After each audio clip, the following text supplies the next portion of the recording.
Hello à tous, ravi de vous retrouver dans la Gazette de la Mobilité, votre JT hebdomadaire retraçant les news de la mobilité, du travel et de la tech. Au sommaire du jour, l'IFTM revient dès le mois de janvier sous le format de Web TV, un nouveau véhicule atypique en Allemagne, l'actualité de cette semaine en bref, enfin une initiative d'un groupement de start-up pour Noël.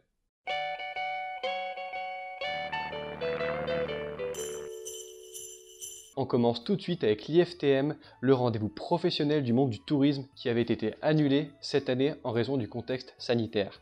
Afin de faire patienter l'industrie du tourisme français jusqu'au 2 octobre 2021, date de la prochaine édition de l'IFTM Top Resa, dès janvier, l'IFTM va lancer ses ateliers sous format de Web TV.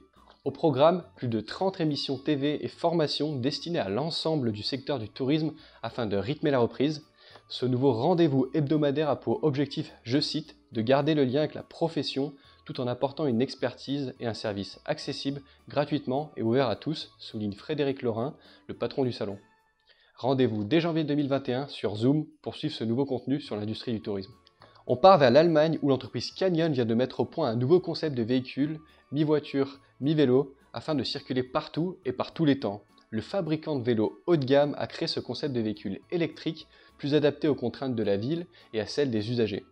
Un véhicule particulier car ce n'est ni un vélo, ni une voiture, mais un mélange des deux avec 4 roues de moto.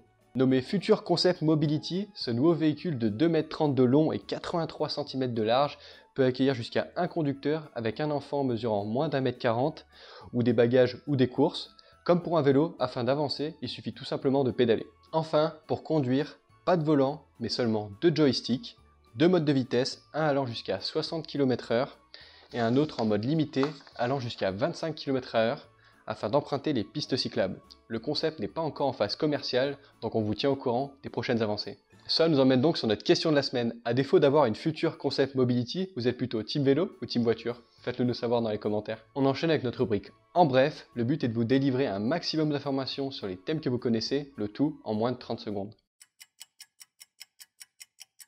La société Altran du groupe Capgemini a été sélectionnée par le groupe PSA dans la création d'une nouvelle solution de mobilité électrique, la Citroën Ami. Twike, un concept de véhicule écologique aux allures d'OVNI, représentant la pointe de ce qui se fait en matière d'efficacité énergétique. Lyft et Motional veulent déployer des services de robotaxi dans plusieurs grandes villes américaines d'ici 2023. Enfin, Sogaris et la RATP signent un partenariat stratégique afin de développer des centrales mobilité dans la capitale. Cette semaine, ce n'est pas une, mais plusieurs startups de la semaine, non pas sur le domaine de la mobilité, mais pour la 6e édition du Noël de la French Tech. Chaque année, depuis 2014, la French Tech met en place une boutique virtuelle qui recense les cadeaux de Noël des startups françaises.